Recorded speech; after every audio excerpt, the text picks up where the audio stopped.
We lost a bet as well, but we'd rather broadcast naked than have to wear Wrexham merchandise. Play the titles. I'm on a date tonight, so I'll have to just fucking go to... No, I'll just do it in front of her, shouldn't Going! He's kept going! He's scored!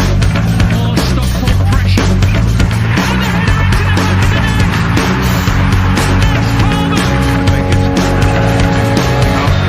back of the net! And a superb goal! Chelsea did it! Lisa!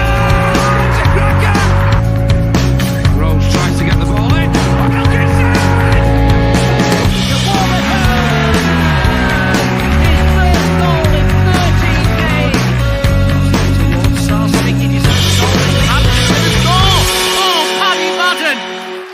It's a 5-star performance from Stockport County. All right, we got a small house, but we got a big bloody heart, I tell you.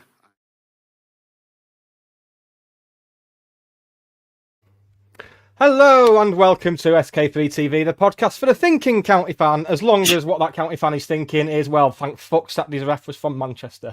Yes, every Monday between the hours of 8 and 9ish, we are here talking all things what are about county, whilst challenging social taboos through the medium of podcasting, apparently. I'm Nick, sorry about that, but joining us as ever, it's Hannah. Hello. Hi, happy Monday. Happy Monday. Did you get up to much at the weekend? No, I went to Wales, Welsh Wales. Yeah, good old Welsh Wales. That was, yeah. And on Sunday, I went to get point shoes with Sophie, and then went to good old Rems in Chapel with some of the trophy tour team. The trophy team assemble. Yeah.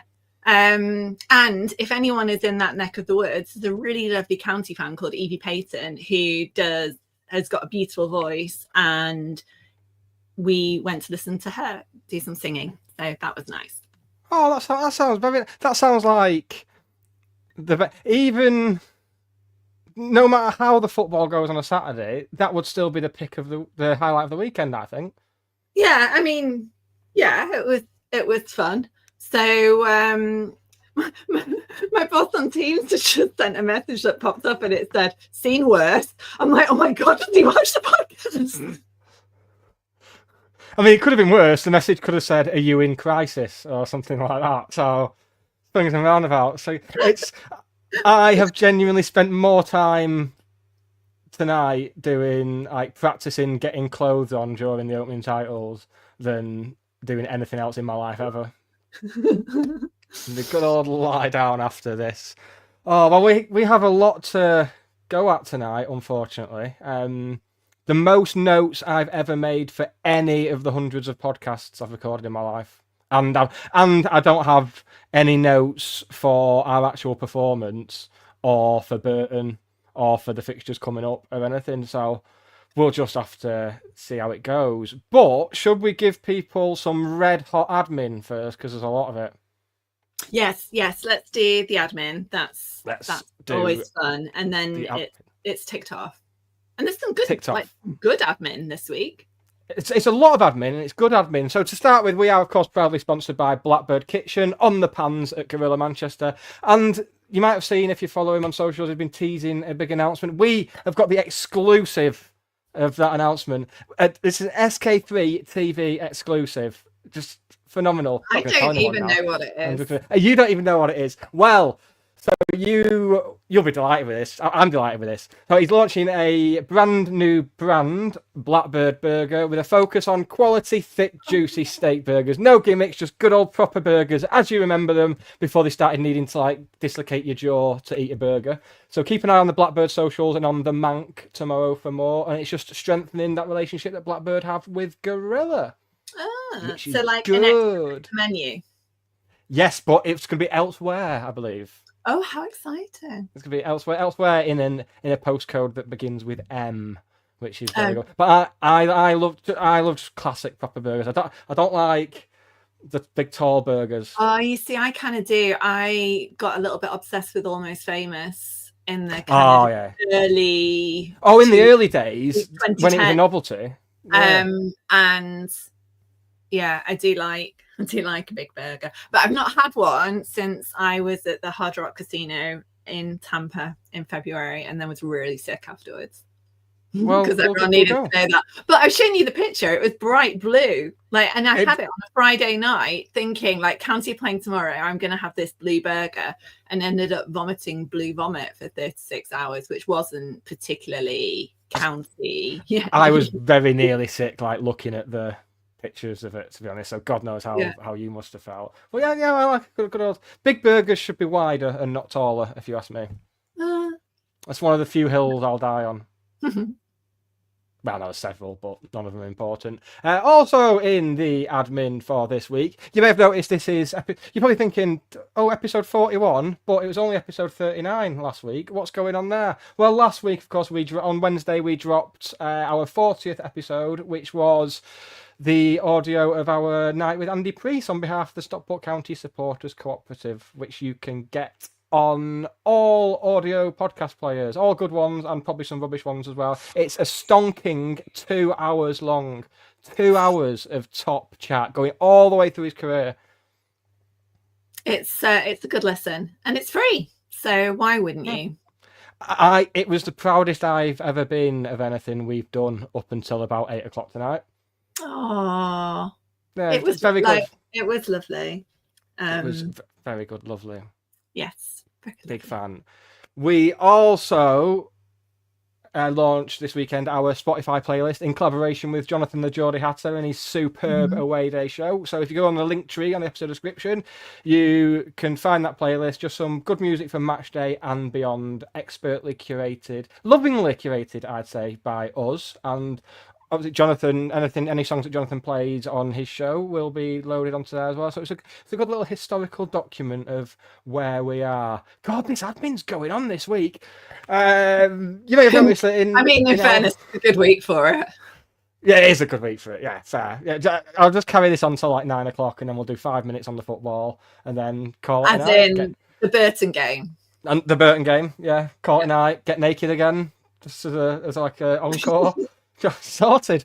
You may have seen in the bios on our socials that we advertise ourselves as Stockport County, Stockport Music and Stockport Culture.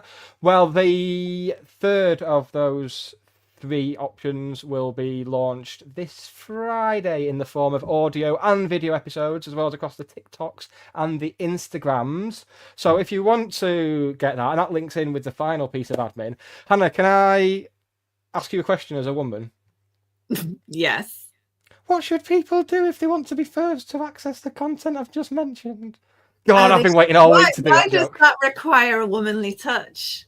Because I wanted to say, oh God, if I have to explain my shit jokes. Like and subscribe, guys. Yeah. No, I was doing a woman's voice. So when I said, can I ask you a question as a woman? I was asking it as a woman. Right. Okay. I flipped the concept on its head. It makes sense, but it doesn't really make sense. I did say at the top that we were challenging societal norms through the medium of podcasting, and I feel that's what we've done there.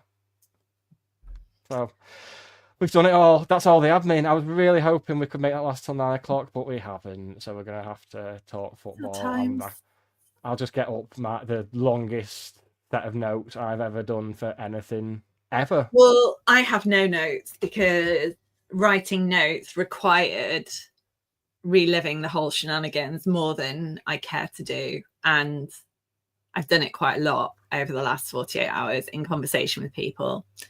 I walked into the bar yesterday and Steve was like, so what do you think of the game yesterday? And I just I had no words, just walk back out again. the Homer Simpson meme. Yeah. Oh, God. Well, what we'll do, I've planned it all out. It'll all be fine. I will play this and then we'll get right into it, and I'll outline how we're going to do it. Okay.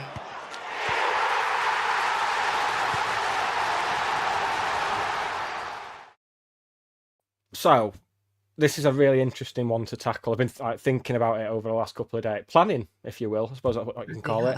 I was agonising over the best way to do it. So, because I hate myself and the way my life's turned out, I've spent a lot of time since Saturday basically trawling social media and the message boards, both Wrexham and County, basically trying to look at things from both sides, like trying to provide an objective view, and I'll present my findings thus.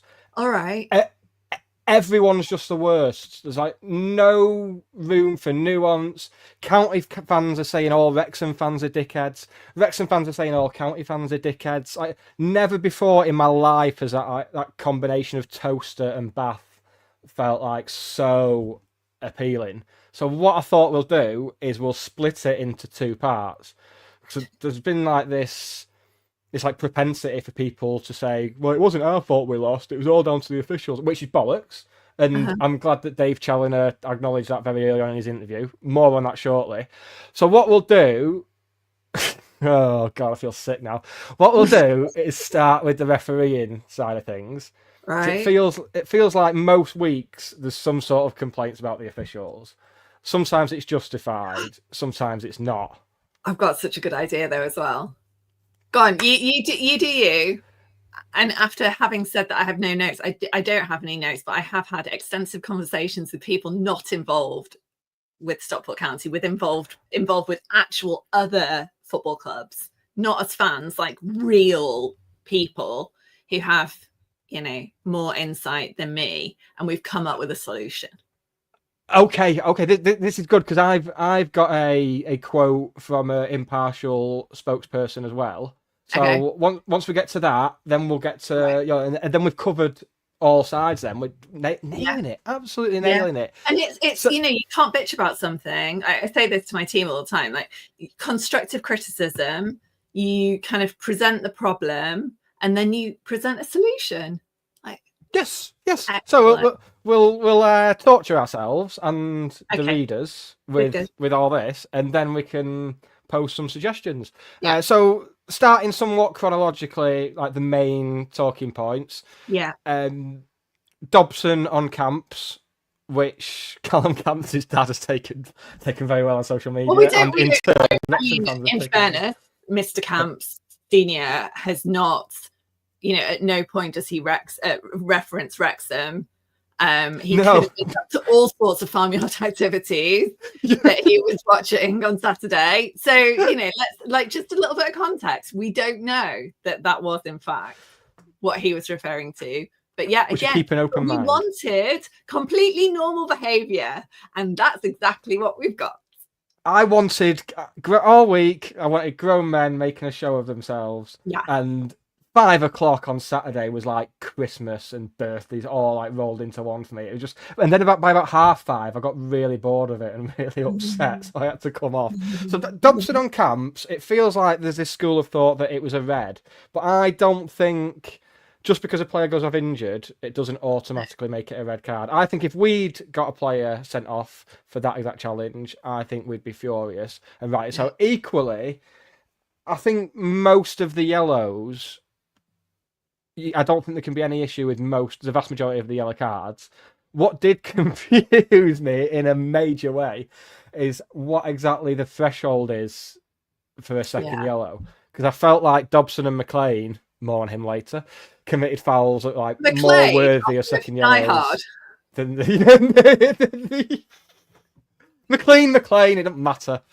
I mean, he was definitely called worse on Saturday. I think we can say that much. But it felt like they were both more worthy of second yellows than the Brad Hills one. Am I doing all right so far? Yeah. It's got, again, kind of a trend throughout the season is consistency in refereeing. And, we've said that, I think it was Bolton, maybe there is a trend, but you don't mind shit refereeing if it's consistent. Yes. Shit. And it certainly wasn't in this case, which brings us on to the next point.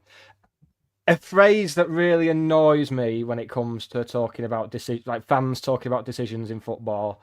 It's the phrase deliberate handball, because I think you'd be hard pressed to find an occasion in a match where a player truly deliberately handles the ball. That never happens. I mean, it's even one thing, like as a very small child that you're taught, like feet. Yeah. Hands. Yeah. That's it. So a player never truly deliberately handles the ball.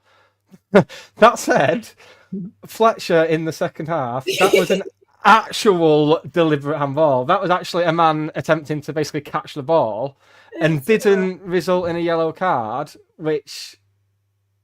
He did get. He did have a yellow card though, didn't he? For Yeah, later on. A few minutes later for something else. it's it's a funny one, and I'm sure we'll get onto kind of Ibby in great detail. But I think a lot of deliberate handballs are psychological. It is a kind of, you're trained, like, or it's inherent that if you fall, you put your hands out to protect yourself, or you put your hand up to shield yourself, and it's just one of those things. Exactly it. So actual deliberate handball didn't warrant a card. It was the decisions of when, it was a bit weird with some of the yellows sometimes. I don't know quite what his threshold was for some of the cards. Now we're getting towards the nitty gritty. Now there was a penalty shout for Sam Smith. Fair. Penalty for me. Yeah. So for all our talk, that thing we always say about these things evening themselves out, then listen, fair play. Yeah, that was the definition of a penalty. But let's have a stretch. Right. Now we get down to it. All that just then, that was foreplay. Yeah. We're going for full penetration now. Legs wide open, we're penetrating. So where to start? So we don't want any accusations of bias, because it's entirely possible that we're just fans. It's entirely possible we've missed something like in the interpretation of the laws, and in the interests of balance, I thought it'd be nice to find someone neutral who knows the laws of the game. Mark Lawrenson didn't reply. The ghost of Diego Maradona was having none of it. Just put a deaf ear to it. So I had to get onto our laws of the game correspondent and general man on the grass, Isaiah Kite. He provided us with a statement, which I'll read now. Oh my God, this is like the definitive judgment. We've gone to our man on the grass, and he couldn't even be bothered coming on. He just gave us a written statement to read out.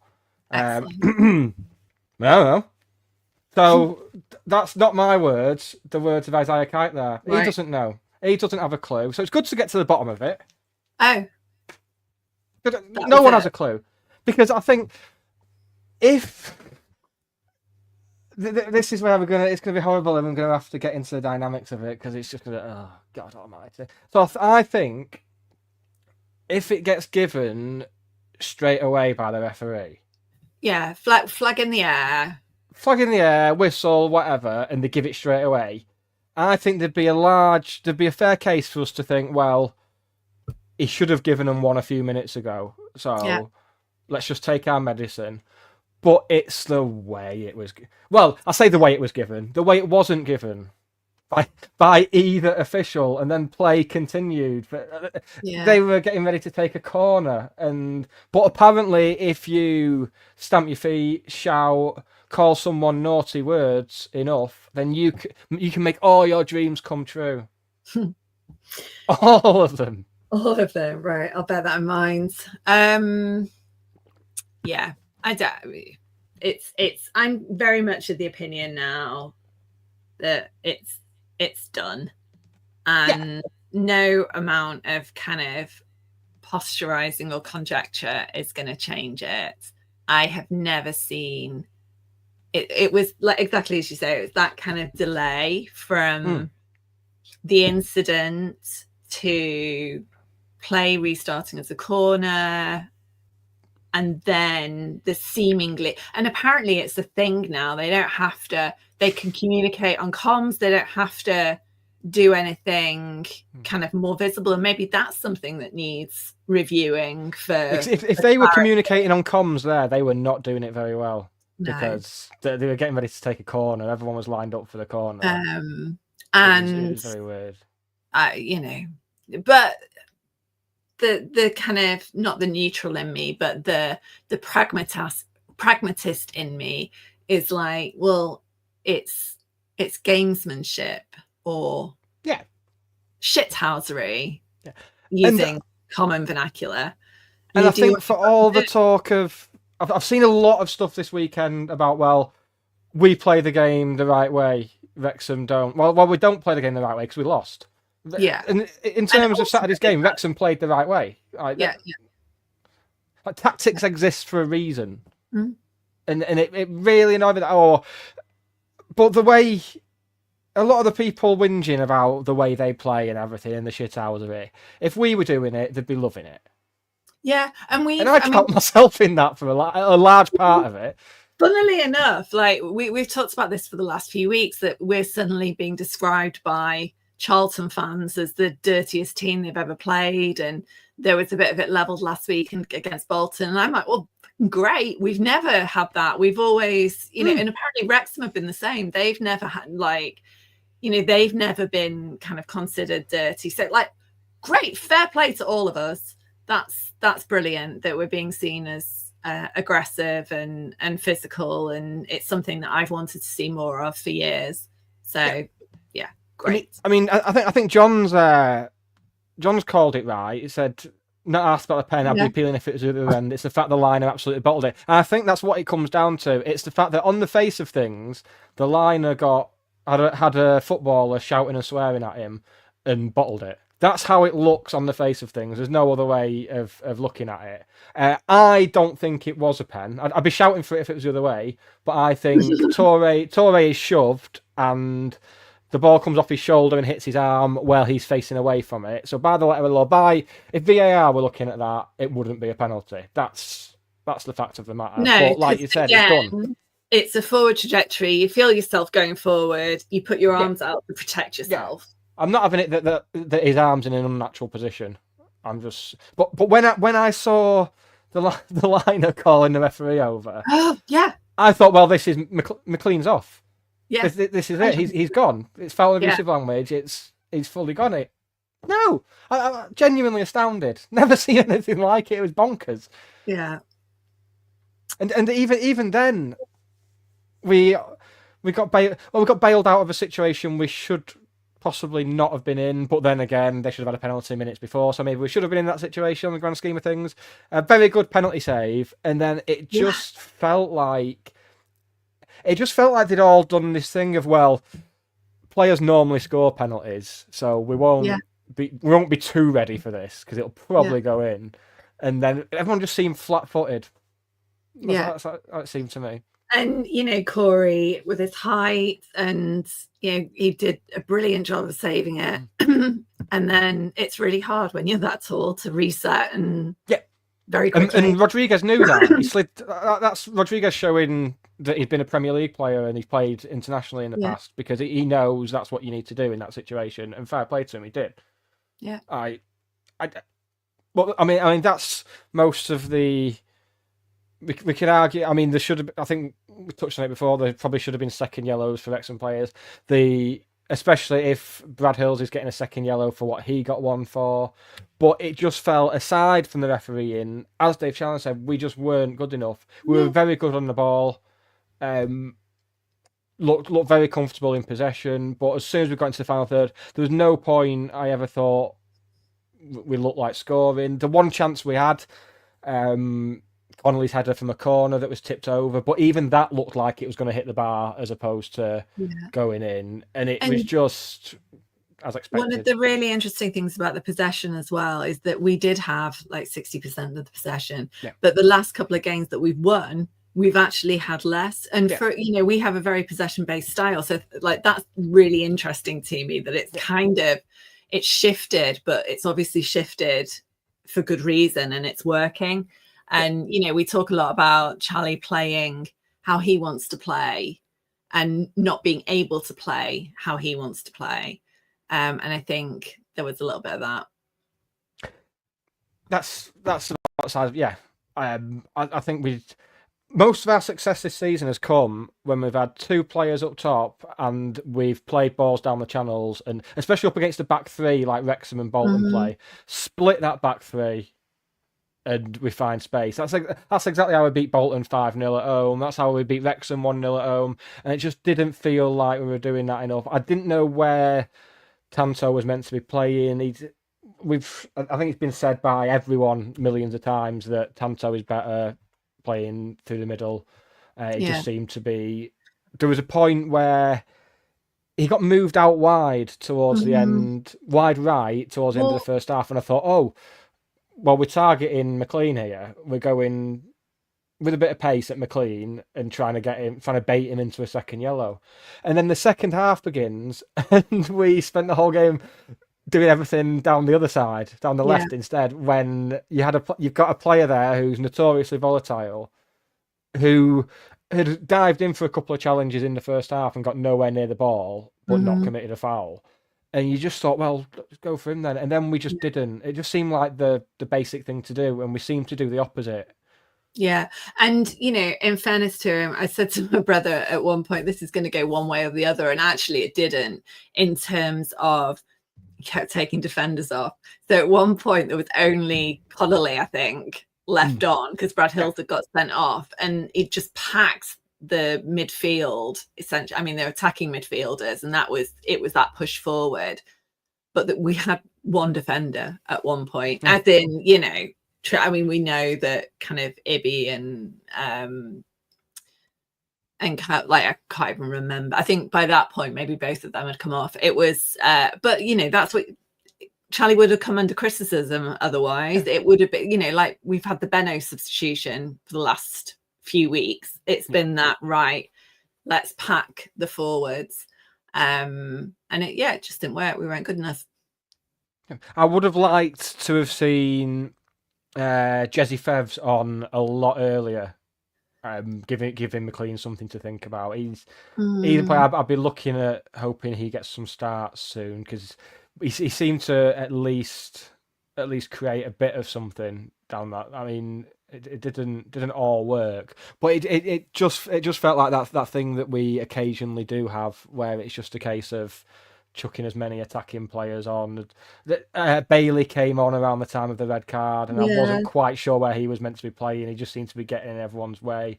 But like you said, he was damned if he does, damned if he does. He's got to go for it at that point. Do you think it would have been worth having Cosgrove on the bench at that point? I mean, maybe there's a good reason that he wasn't, but he is, a thug of a forward. So, why not throw them all on? But I think the whole shoulda, woulda, coulda is particularly futile this week. I am really glad that we've got Fraser Horsfall back. I was surprised that he didn't get a few minutes, but I think that's because the strategy was to put attacking midfielders on. I think if we're drawing or leading that game, he's definitely coming on. But obviously with Brad Hills out for the Burton game, presumably we'll see Fraser feature considerably. Which is, I mean, considering we were saying the other week, we were wondering how he gets back in. Yeah. Well, that's how. Yeah. Yeah, but also Brad Hills was playing more on the right. And it was almost like, right, okay, right. It was almost this is Fraser's space, and I kept expecting him to come on, and it didn't happen. But that's it looks like he might come back at centre back, and Brad Hills will play more on the right. Yeah, because Brad Hills was still good despite getting sent off. I thought he was superb. He was man of the match as far as I'm concerned. Yeah. Yeah, which is mad. I didn't think he deserved to get sent off. But there's positives. I mean, I know we didn't look. I mean, didn't create enough clear-cut chances. No, but that's been a theme several times this season, which again adds to that thing we've been saying about. It feels more like one of the nearly seasons than the season where we actually do go up, which is fine. It's fine. It's just the whole circus around it that today people are still going on. People are still tweeting each other, going on about it, saying, "Oh well, you said this, you said that," oh, and digging up people's tweets and stuff like that. It's like, well, we're all gonna die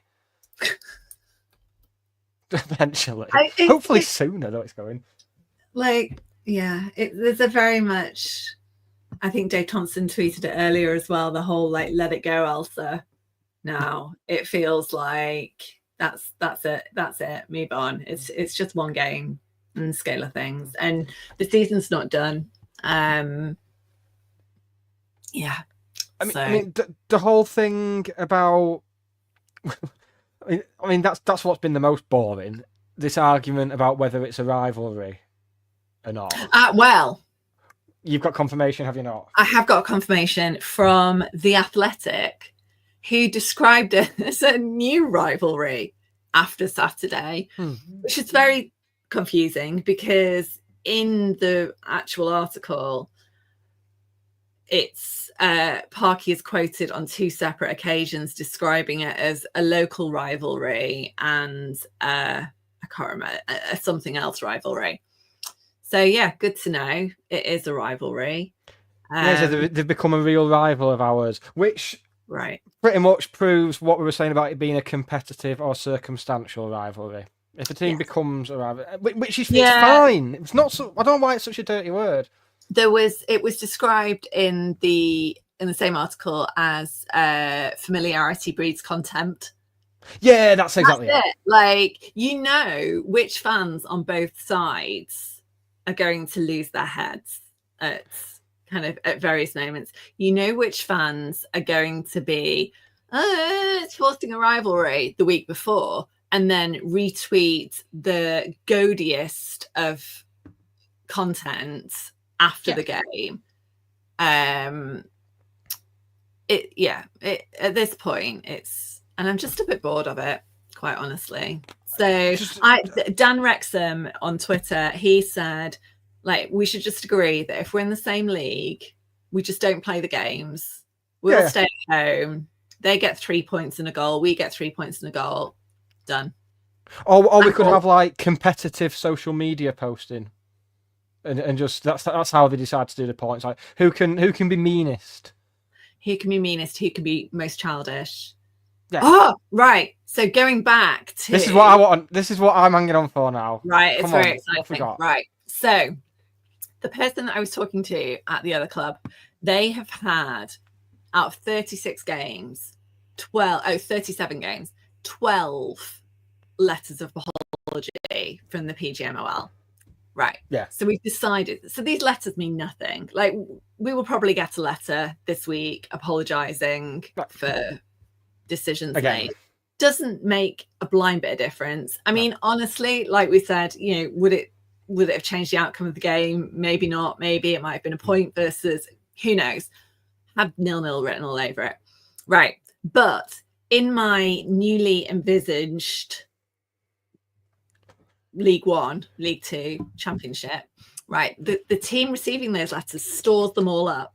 Like over the season, they file them away. They don't ever disclose whether they've got a letter or not. Okay. Right. And then at the end of the season, there's like a provisional league table and it's all televised. Send your clubs down to Wembley. It's like the NFL draft. It can be a 2-day event. It pisses all over Soccer Aid. And each club like goes and presents all the letters that they've received. And each letter is worth a point.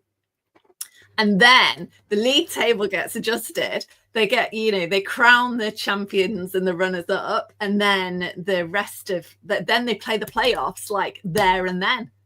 How good would that be? Think of the viewing figures. Think of the sponsorship opportunity. That is so much better than my idea, because my idea was for Dave Challoner to wallpaper his spare room with them. Oh, well, so he could also do that. Yours is better. It's pure theatre. Well, wouldn't it? I mean, it'd be so dramatic. Like, you never know what someone's got, like, in their back pocket. Like, everyone getting ready for the pitch invasion discourse from last season. Oh my god, would have had a new edge to it. 'Cause it's like, well, we don't know. Don't run on the pitch because we've not got the letters yet. We don't know what's happening. Groundsmen everywhere would be delighted with this. The police would be totally on board. I think it would be brilliant. The more sensible version. And I should say that I was largely responsible for that version of it. The person at this football club was more responsible for the other one, which was, you know, every game you have a referee's assessor.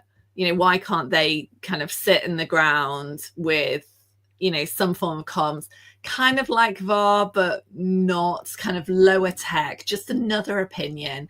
And, you know, when things are particularly controversial, they go to them. But I like my version better. I think I'm fully on like board. I can just imagine the light show and the fireworks when like Charlie appears with his like wodge of letters. Be great. Yeah, like a wrestler coming on during Yeah. the Royal Rumble. It's like fireworks, lights, everything. It's like, Oh oh my god! And they could have like a little briefcase, you know, like Rachel Reeves does. Yeah, yeah. Oh, I've never wanted to. It reminds me of like when we were first in non-league, that first couple of seasons in the National League. I think the second season we finished 4th bottom in the last relegation spot. But then it was like, oh, we might not be relegated because you've got the AGM Cup, basically, where one team will go bankrupt. And in that case, it was Aldershot. And it's like, oh, that means that not every other year, when that's happened, that team has been relegated and the 4th bottom team has stayed up. That year, now they thought, now it's Stockport, fuck it, we'll send them down. And even though Aldershot are having financial difficulties. And it's very much like that. It's like having to wait after the season's finished. And yeah, I'm all for that. I think do we start with a petition or do we go outside the FA? I don't know. I've not fully, you know, with all the excitement. Oh, the excitement, yeah. Yesterday, I've not really. It's not kind of. I've not worked out quite how to get it to fruition. But I'm sure someone with influence will hear this and be like, "Yes, yeah, she wears a bra to do a podcast, but this is sensible." Yeah, that's exactly it. Yeah, I'm all for it. Some changes need to be made, and that's a good one. Yeah. Anything more on Wrexham? Yes, right. So I am one of those people that ridiculous things happen to in in funny circumstances. So a couple of things happened. One was reporting a crime in progress at the ground to the actual police and being told to go and find a steward. And at that point, I was like, "Do you know what? You're all right, mate. If you're not bothered, like." I'm good. So what did the police say to you? Sorry, we don't deal with refereeing matters. Yes. Also, really good pies at Wrexham and very cheap. I'll give them that. Better than our new pies. Yeah. And like £3.50 or something ridiculous. Anyway, I digress. So then we walked out, and I've got this great video that I don't think I've shared with you, but Charlotte, who is 11 and quite diddy, walking down the road, buffered by 4 policemen, because there were Wrexham fans coming towards us, and it looks like she's got a kind of armed escort for just her because of how it is on the road, you know, after they're too lazy to go and investigate an actual crime being reported. And we'd parked on Mesguin Road, which is pretty much opposite the ground. And we'd done, like I do often, done just park. And we were walking down the road, and I was in a very good mood, despite everything, just because, well, the police had made me laugh and, you know, all of that. So I was kind of laughing and joking. But then we're faced with the situation where we've got to walk down a road where it's like gridlocked because the main road's closed. Wrexham fans in cars. And we're walking fast, like trying not to make eye contact. And we found this cafe. Well, the cafe we found on the way down was shut. So we went into the Wrexham Miners Project.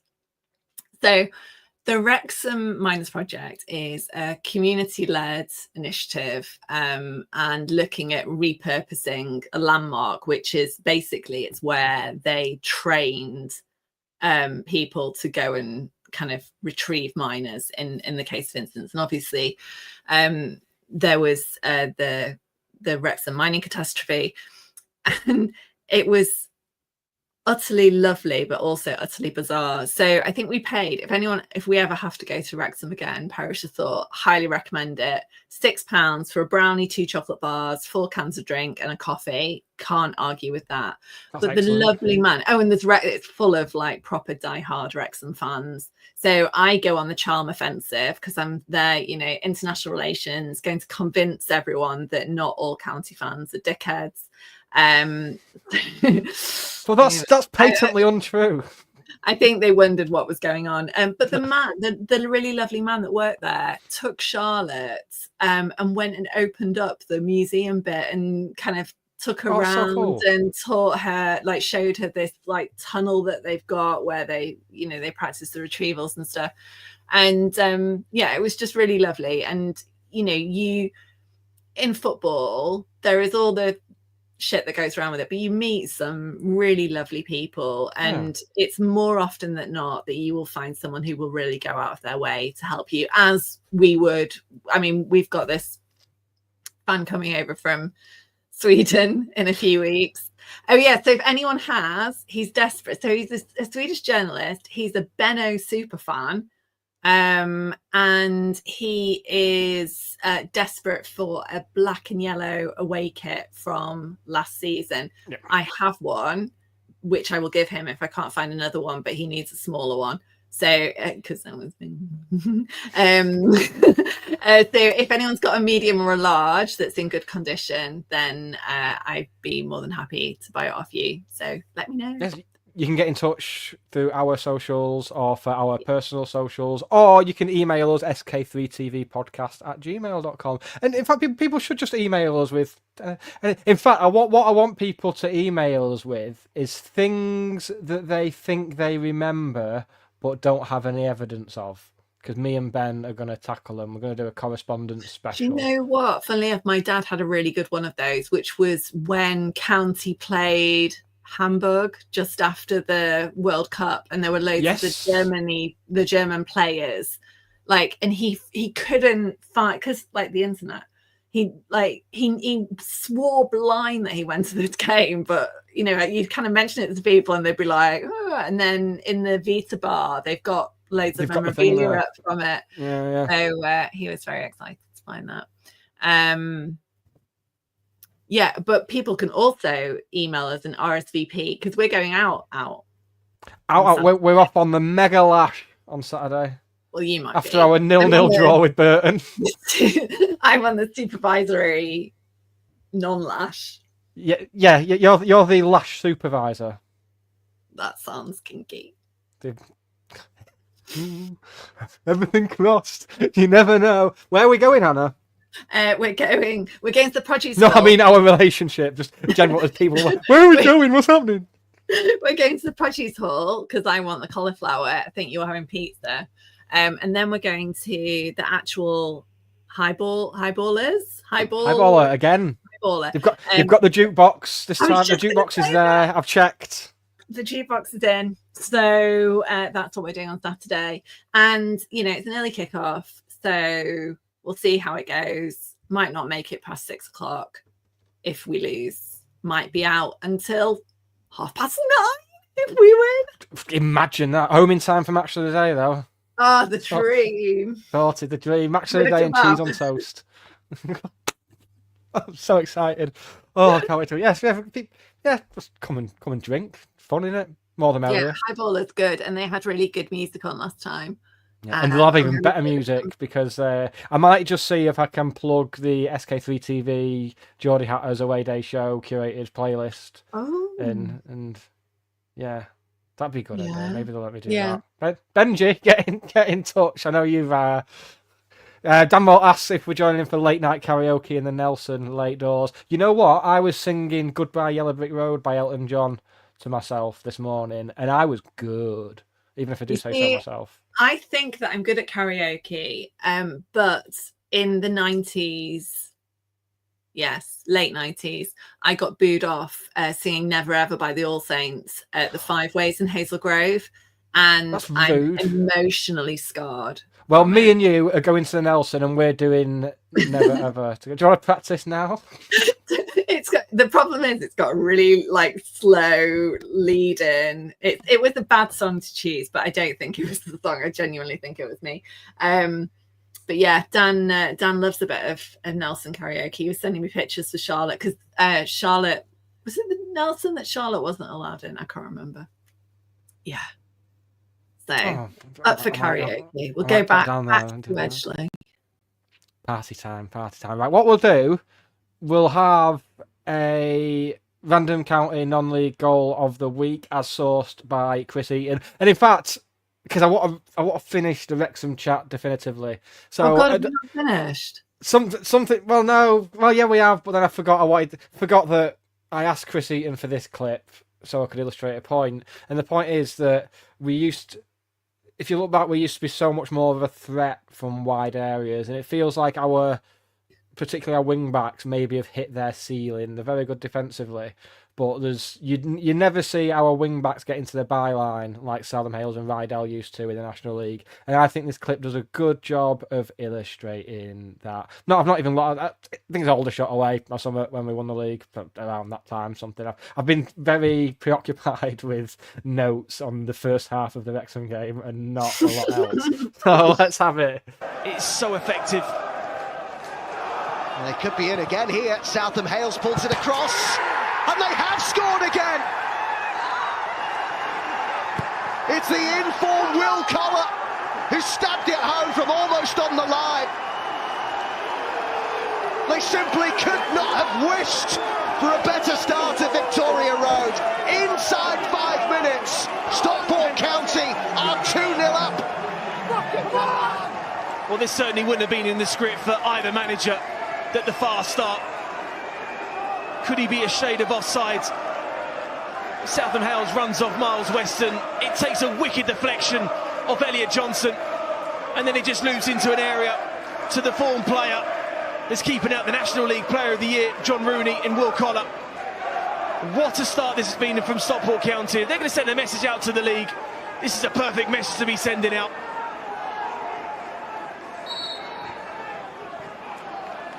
Well, it's certainly controversial, isn't it, this second goal, in terms of that decision to not give that as offside.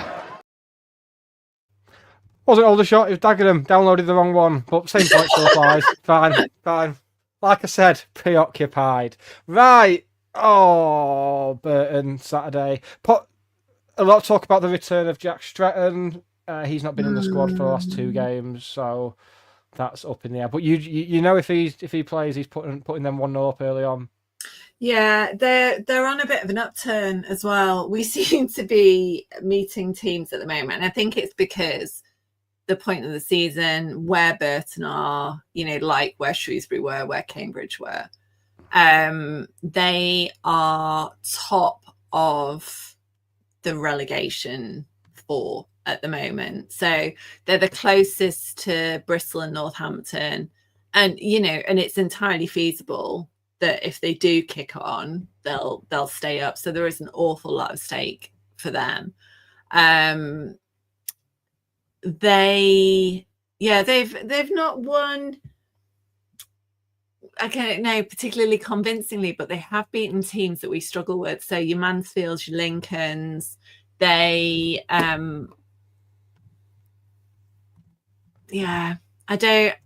don't think, I mean, they were dreadful when we played them. There was nothing good to say about them. I think I said at the time, messaged Alan, was like,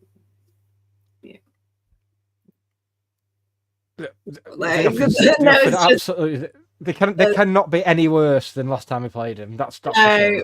But they are now 9th in the. Oh, they drew with Mansfield. They beat Lincoln. They beat Stevenage. They beat Shrewsbury. They lost to Bolton and they lost to Wickham, which again, looking at they're having a good go of it. They're making more of a fist of it than it looked earlier in the season. That's for sure. Because early, it was weeks before they even scored any points. They had a really, really slow start. So they are definitely kind of crawling their way up.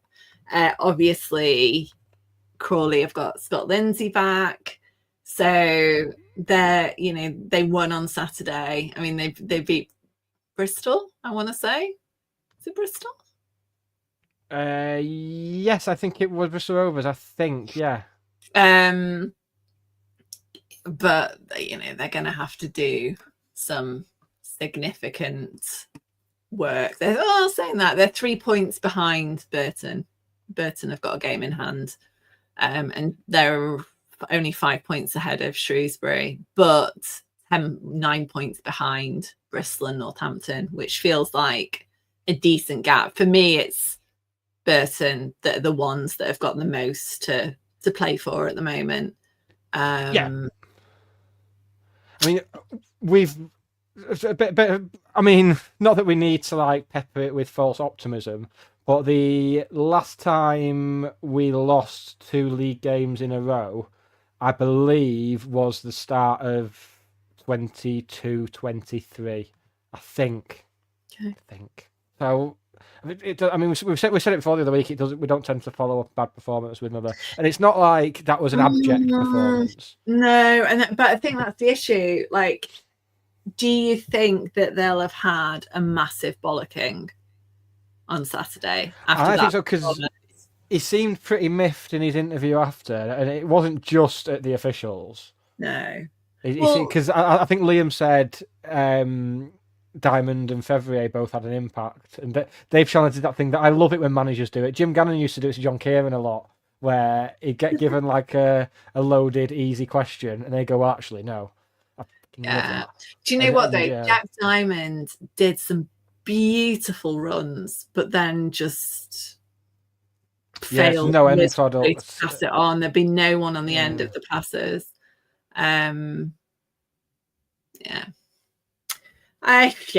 Right. Burton. It makes you wonder how many changes we'll see as well. Because obviously we've got the enforced change of Hills with a 1-game suspension. But other than that, I do wonder if it'll be a case of. I wouldn't be surprised if someone drops out who we didn't expect to drop out. Obviously, we'll be expecting Camps to be out, given he was hobbling around on crutches.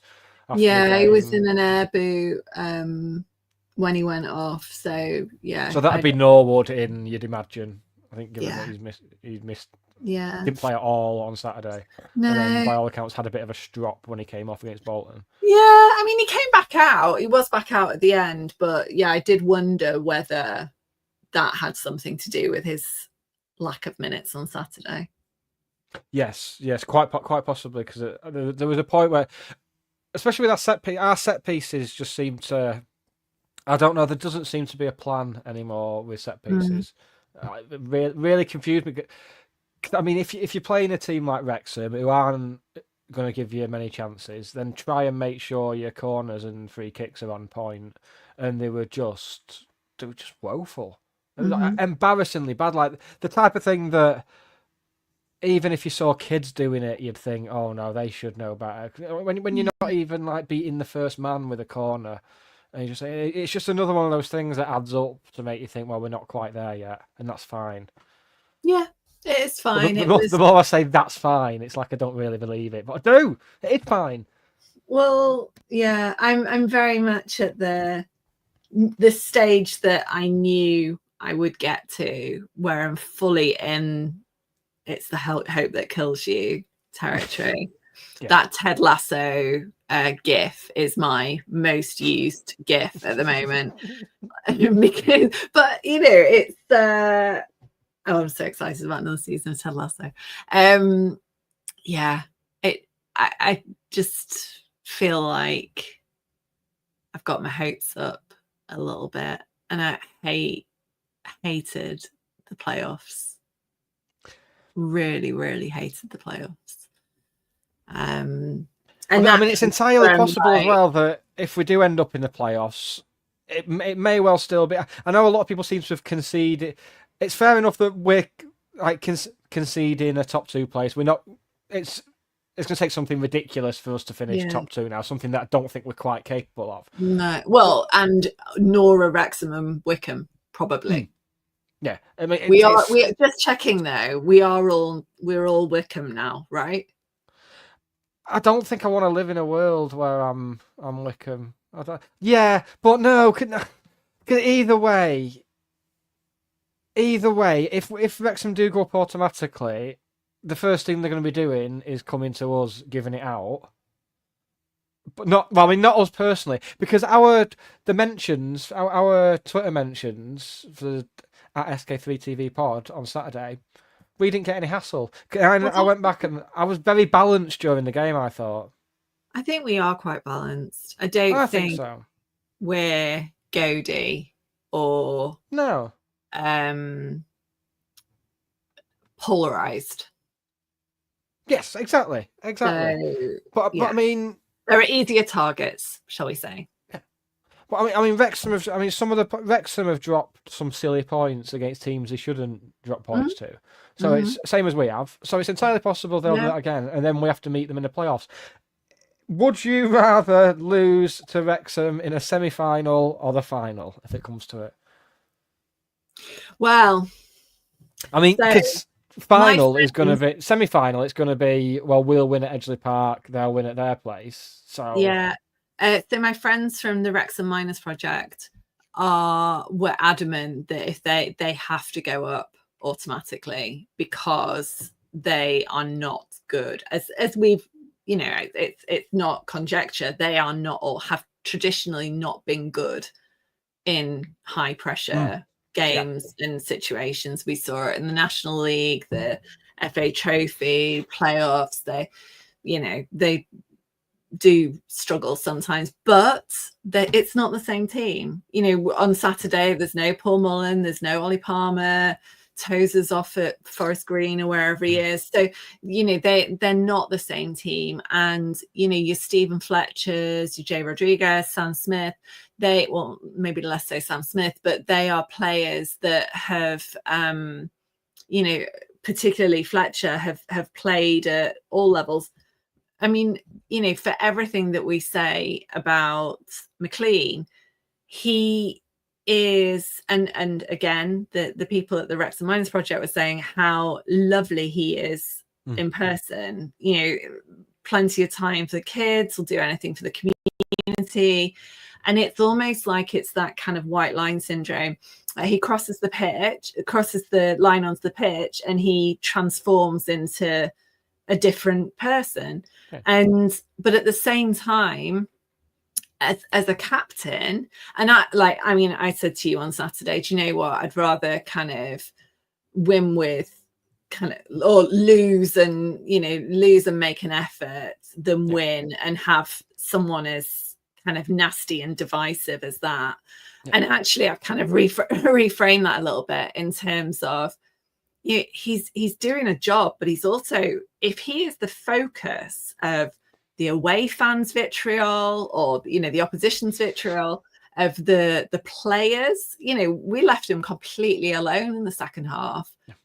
Maybe that was on purpose, maybe it wasn't. But, you know, by doing so, he is the kind of magnet for all the criticism, and the rest of the team can just get on and do it and not kind of suffer any abuse or, you know, anything else. And I think that's different to because in the past it would have still been Paul Mullen, Ollie Palmer, they would have got. And similarly, we like Sars, Paddy were, you know, attracted attention from Wrexham. And we've not talked about this, but we've missed a key piece in the puzzle.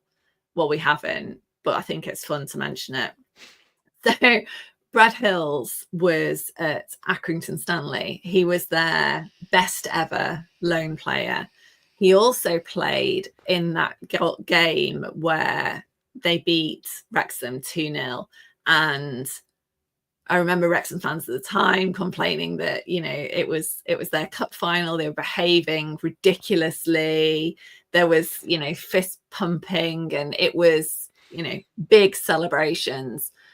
And there is a picture of Brad Hills, and we've got it from the it's on the Associated Press, so we can put it on SK3 TV's tweets because it's funny, with exactly the same ridiculous pouty face that James McLean was pulling at us on Saturday. And I was like, you see, you know, it's just part of the kind of the shithousery and part of the game and winding opposition fans up. But some of the opposition fans obviously remembered Brad Hills and were very much like, he's a funny Accrington cheerleader or something I heard him described as. But yeah, so all along we had someone that was a point of abuse for Wrexham, and we didn't even realise it. I think the real points of abuse are the friends we make along the way. Well, we all just abuse each other. So, like, he needs rivalries. Yeah. It's been a long time since we had like infighting amongst fans. I've missed that. I've missed everyone just telling each other they hate each other, and we need a bit of that. No, I just while. want it to go back to being nice again. We're just got the run in now. But to answer your question, I think I'd rather have them in the final. I mean, it's written in the stars, right? How does that have to work? So they need to finish third and we need to finish Fourth or fifth. Yeah. Or they finish fourth somehow and we finish sixth. Right. Or third. But, but they have to not bottle the first round as well. Like that would be the ultimate thing. Because I'm fine with Wrexham going up. If they're not in the same league as us, I'm more than happy about that. That would be shit, wouldn't it? If they get booted out by Charlton in the first round. That'd be shit, she says. With barely disguised dully on her face. Who, might not bottle it. It's just shit. We're going to end up 7th now, aren't we? I almost want to finish 7th because I don't know if I can handle the grown men making a holy show of themselves. It might be too much for me. Yeah. Careful what you wish for, I say. Well, you say grown men, but there were women making shows of themselves at the weekend. So, yeah. That's true. Yes, yeah. As well, I've just realised. Look. This is how much of it. So is this the equivalent of wearing a Wrexham scarf? This is so I'm funding Blake Lively's libel trial, basically. I don't think the couple of quid that's cost will make much of a difference. What it was a couple of quid. It was really bloody expensive. I'd want alcohol in it for that. Yeah, it is nice. Yeah. Any other Wrexham adjacent products that we want to push? I mean, I try not to fly United. The bubble hats. We've not talked about the bubble hats. Yes, but what was this? They were giving away free hats, were they? So it's an American thing. So every time I go to like the NFL or the baseball, it's quite common that they have, or basketball have had it as well. So the Chicago Bulls, you got like I got a little basketball. San Francisco baseball, I got like a captain's hat. I got a t-shirt at the Jacksonville Jaguars at Christmas. So it's quite normal and they're always heavily branded. So I think my Jacksonville Jaguars t-shirt is Publix, which is a supermarket in Florida. So it's quite normal. And so this was a United activation, they call it. So the bobble hats were all on the seats. Now, I don't know. I mean, it's March. It's coming to spring. So maybe someone had over-ordered on the bobble hats, or maybe they wanted to save it for a good game. I don't know. But yeah, so it's quite normal. And in fairness, it really made me laugh when they said, like, wave your bubble hats. What the fuck is that? Like, wave your scarf. Yes. Wave your bubble hats. No. But it did look quite impressive, unfortunately. Do you think we'll have some like Vita branded stuff in the playoffs? Like some Vita dildos or something? We've I saw a meme the other day and I've been waiting to use it. It said something like the dildo of consequences rarely arrives lubed. It just made me laugh. I wish I'd saved that for an intro. So what have we had recently? We get those paddles, don't you? They give those away. The day we do that is the day I go and find someone else to support. It's very Leicester coded, and it's shit. That's a dangerous statement to make because it's not far off, I don't think. What I'll probably do is bitch and whinge about it. Sponsor generated. There's a county collective game coming up, the Rotherham game. So maybe there'll be some exciting things to go with that. Initiatives. Yeah, maybe they can just have a public flogging on the pitch, maybe. Something like that. As a member of the DEI working group, I'd like to say for the record that won't be happening. Don't never say never. They can just drag me on. They can on the giant scoreboard. They can play like on the giant scoreboard that gets bigger every week. They can play a video of some of the stuff, some of the rubbish I've talked on here, and then they can drag me on the pitch and say, "Right, do you have anything to say?" And I'll go, "Well. If it isn't the consequences of my own actions," and then they can just throw fruit at me and stuff. That's not fair. I'll do it in Yeah, the courtyard. yeah. All right. Yeah, Yeah, let's do full that. on I'll board. suggest it at the next meeting. Well, I think we lead with that at the next meeting. Don't come armed with anything else. Don't bring any notes. Just that. Well, Horrible. I think we've done that. We've tackled everything there. I don't think there's anything more that ever needs to be said about Saturday. Ever. No. Yeah, let's just pretend it didn't happen. Unless Dave Challoner says something like really controversial in his pre-match for the Burton Well, game. all he's Maybe he'll gonna go, say- I don't like him. It'll be we got our letter from the from Yeah, we've had our letter through. Yeah. Is it going to go like, oh, Jim will fix it? It's like, I've had a letter here from the FA. Oh, that's the first Savile impression. No, It's 'cause we taken know how 41 that episodes. ended. Yeah. Let's The dildo of consequence again. Right.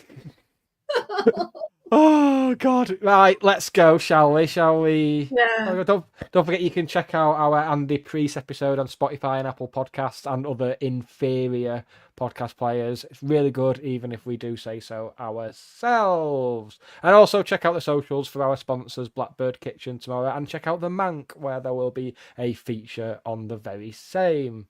Done. Nailed it. That wasn't as bad as I thought. I thought it was going to be like, No. it's really going to really hurt. Going on Twitter since Saturday has been more painful than that hour or so was. I've gone on a bit of a Twitter cull. So if you're a Wrexham fan, If you're a victim, if you're a victim of the cull, then soz, don't be dicks. I wonder if we're going to get clipped up. I'm almost certainly. Some Wrexham adjacent Twitter accounts have been clipping up bits of county fan media, podcasts and TikToks and the like. So, I hope it's the bit where I have my tits out. Same. Yeah, finally we can do our OnlyFans. It's happening. We can be like, what's his face, Bevo. You would never have thought Bevo would have done OnlyFans. Do you know Bevo?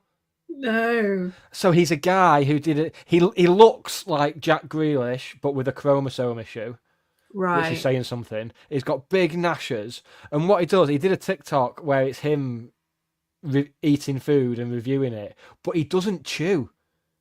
He'll just put a whole roast potato in his mouth, and it goes down. And I don't know what the middle part is of this story, but he's now doing gay porn on OnlyFans. And something happened between swallowing whole roast potatoes to swallowing whole other stuff. There's something in between, and I don't know what it was, and I don't think I want to know. I don't think I want to find out. Right, I'm going to go and have my dinner now, so... Dinner. That's the difference between you and me. No, Dinner. oh, come on. It's 9:10. It's I'm tea. having steak. It's dinner. It's tea. It's 9:10. Dinner's at like 1 o'clock in the afternoon. No. Anyway, we could go this. Yeah. Respectfully disagree, Hannah. Yes, he went out with an OnlyFans girl as well. Bevo did. Oh, Yeah. so she groomed him and got him into paid content generation. He's a cuckold, I believe is the word. Yeah, he got Oh. cuckolded. He went to America and got cuckolded in a big way. Wow. I don't think cuckolded is a word now. I've just said it so much. No, I think it is. It definitely happens in Stockport as well. Yeah, probably. That takes all sorts, doesn't it? Right, we are out of here. Don't forget to like the video and subscribe and stuff like that. That would be very nice. Nailed it. We will see you next Monday between the hours of 8 and 9 to talk Burton and our 0-0 draw. Bye, everybody.